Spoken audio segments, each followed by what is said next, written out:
राधे राधे। स्वागत है आपका मेरे न्यू ब्लॉग में। कैसे हैं आप लोग? मैं बिल्कुल अच्छी हूँ। और अभी सुबह के हो रहे 4:30, देख सकते हैं कितना अंधेरा है अभी। और बहुत अच्छा हवा चलता है सुबह सुबह, एकदम शुद्ध, एकदम शांत सा मौसम लगता है। मैं 2 मिनट ज़रूर बालकनी में खड़ी रहती हूँ। और फिर मैं यहाँ गई थी किचन में, आलू रख दिए थे उबलने के लिए, क्योंकि आज बनाने थे आलू के पराठे। और साथ ही में मैंने यहाँ नमक और अजवाइन डालकर आटा गूँथ कर रख दिया था ढक कर, जिससे कि अच्छे से फूल जाए। और हमारे जो पराठे हैं सो बहुत ही सॉफ्ट बनते हैं, आटा फूला हुआ था तो।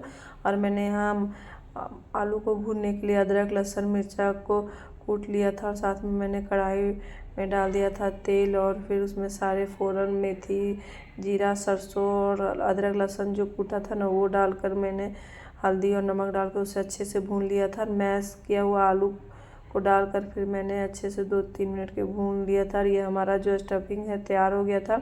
और बेटी ने बहुत दिन से जिद किया हुआ था कि सैंडविच ले जाना है, सैंडविच ले जाना है। तो मैंने सिर्फ सैंडविच नहीं देने के कारण ही मैंने आज आलू का पराठा बनाया। और साथ में ये सिंपल सा सैंडविच, ये ना इसी तरह का सैंडविच खाती है, उसे ज़्यादा ताम झाम वाला बिल्कुल पसंद नहीं है। थोड़ा सा केचप लगा कर ऊपर से आलू लगा देती हूँ ना, तो बस उसे इसी तरह का सैंडविच पसंद है।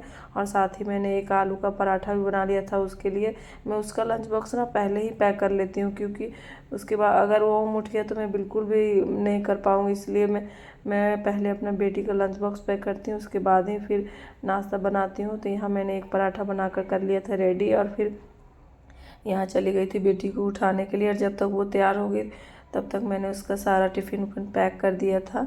और तब तक ओम नहीं उठा था, तो मैं यहाँ आ गई थी पराठा बनाने के लिए। लेकिन जैसे ही मैंने 2 पराठा बना के रेडी किया तब तक ओम उठ गया था। और फिर लेकिन मैं इसे सुलाने गई तो फिर 5 मिनट में ही सो गया था। तो फिर मैं किचन में आ गई थी और एक साइड पराठा बनाने लगी थी। और पतिदेव उठ गए थे तो उसे दे दिया था गर्म पानी, और साथ में मैं चाय भी यहाँ बना रही थी। और बेटी चली गई थी स्कूल और मैं यहाँ बैठ के पीने लगी थी गर्म पानी। और इधर बेटी को बाय कर लिया था फिर पहले, और उसके बाद मैंने पी लिया था। साथ में पतिदेव भी बैठ के पी रहे थे चाय। और उसके बाद ओम की ना अच्छे से मालिश कर लिया था मैंने। और फिर मैं यहाँ लग गई थी झाड़ू पोछा करने के लिए। तो मैंने बेडशीट चेंज कर दिया था हॉल का, क्योंकि गंदा हो रखा था बहुत। और फिर फटाफट से मैंने लगा ली थी झाड़ू, और फिर पोछा भी कर लिया था। इधर पतिदेव भी तब तक नहा के रेडी हो गए थे और यहाँ कर रहे थे पूजा। और छोटी बेटी यहाँ कर रही थी पढ़ाई। वो स्कूल अभी नहीं जाती है, क्योंकि वो उसे सैनिक स्कूल की करनी थी तैयारी, तो वो घर से ही पढ़ाई करती है। और अब देख सकते हैं वो बिल्कुल अपने पापा के पास ही बैठा रहता है जब तक वो पूजा करते हैं। और फिर पूजा करने के बाद मैंने अपने पति को दे दिया था नाश्ता। और ओम भी ना आलू के पराठे उसे बहुत पसंद है, बहुत अच्छे से वो खा लेता है, तो मैंने उसे खिला लिया था।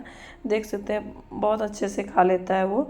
और फिर पतिदेव रेडी हो गए थे और जाने के लिए वो चले गए थे। उसके बाद छोटी बेटी ने यहाँ सैंडविच बनाना स्टार्ट कर दिया था, अपना स्टफिंग भर दिया था और मुझे तवे पर सेकने के लिए बुला लिया था। और फिर यहाँ वो स्मैली बनाने लगी थी सैंडविच में, बोल रही थी कि मैं आज स्मैली बना कर खाऊँगा। तो यहाँ वो स्मैली बना रही है, देख सकते हैं कैसे कर रही थी। और बोली कि मेरा वीडियो बना दो, तो मैंने उसका वीडियो बना दिया था। और फिर मैं चली गई थी नहाने, और यहाँ आज ओम को भी नहला दिया था। और वो बहुत रो रहा था। जब भी वो रोता है, इसे बालकनी में ले आता हूँ ना, तो नीचे बहुत कबूतर रहते हैं, उसे देख के वो बहुत खुश हो जाता है। और फिर मैं यहाँ आ गई थी पूजा करने के लिए।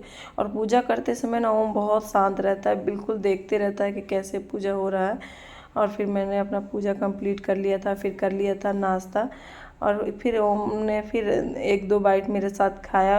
और फिर नाश्ता करने के बाद हम दोनों करने लगे थे ढेर सारी मस्ती। और ओम हो गया है 8 महीने का, तो रोज़ एक नई एक्टिविटी करता है और करके दिखलाता है, तो बहुत ही देखने में मज़ा आता है। और आज के लिए इतना ही। आपको ये ब्लॉग कैसा लगा हमें कमेंट्स में ज़रूर बताइएगा। और अगर आपको अच्छा लगा तो लाइक शेयर सब्सक्राइब ज़रूर कीजिएगा।